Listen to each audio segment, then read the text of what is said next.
Bonsoir à tous et bienvenue dans notre édition régionale. Voici nos principaux titres.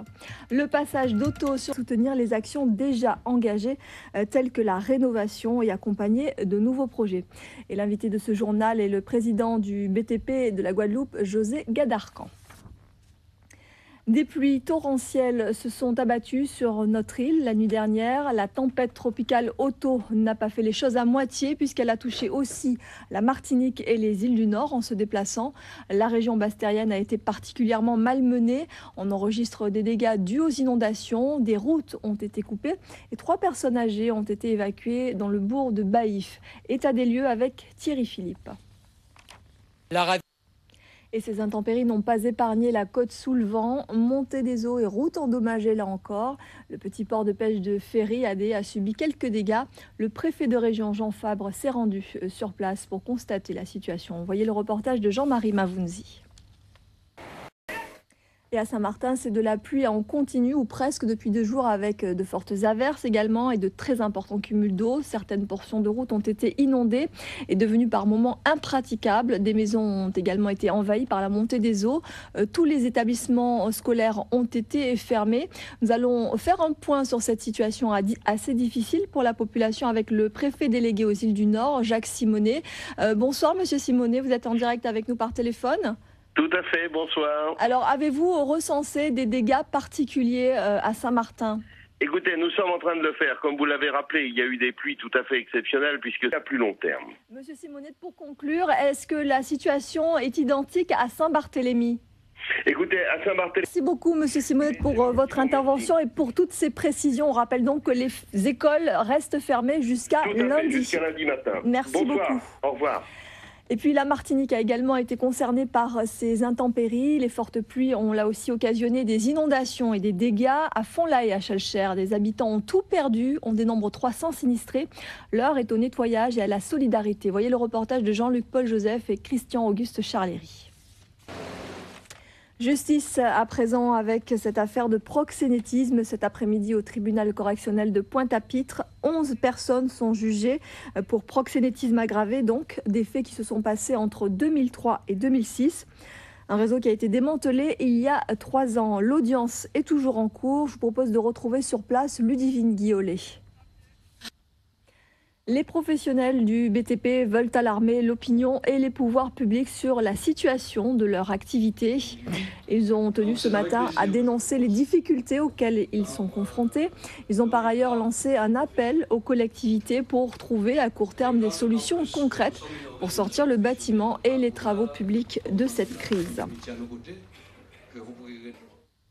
Alors concrètement, quels sont les signes de cette crise qui frappe le BTP en Guadeloupe? Voici quelques éléments chiffrés avec Jérôme Bouécasse. Et nous recevons ce soir le président de la Fédération du BTP de Guadeloupe, José Gadarcan. Bonsoir. Bonsoir. Merci d'avoir accepté notre invitation. Alors on l'a entendu, une baisse d'activité de 35% en 2 ans. Quelles sont les causes précises de cette baisse ? Bien sûr, c'est beaucoup de professions, c'est très vaste. Quel est le secteur le plus touché, José Gadarcan ? Une niche fiscale, des rabotages annoncés du gouvernement, donc ça porte un coup bien sûr sur la défisque. Pour autant, le secteur est-il vraiment en danger ? On aura toujours besoin de construire du logement, de construire de façon générale. Alors ça, c'est pour le logement social. Vous avez, on l'a entendu tout à l'heure dans le reportage, demandé de l'aide tout simplement de la part des collectivités. Quelle serait la solution idéale pour vous là pour rénovation urbaine de Pointe-à-Pitre, des abîmes? Merci beaucoup José Gadarcan d'être venu sur ce plateau. Le BTP, donc, on l'a entendu, constitue une chaîne importante de professions. Les architectes sont un maillon et eux aussi sont touchés de plein fouet par cette crise. C'est ce que Didier Bergen, le nouveau président de l'Ordre des architectes de Guadeloupe, a expliqué à Jérôme Bouécasse. Écoutez-le.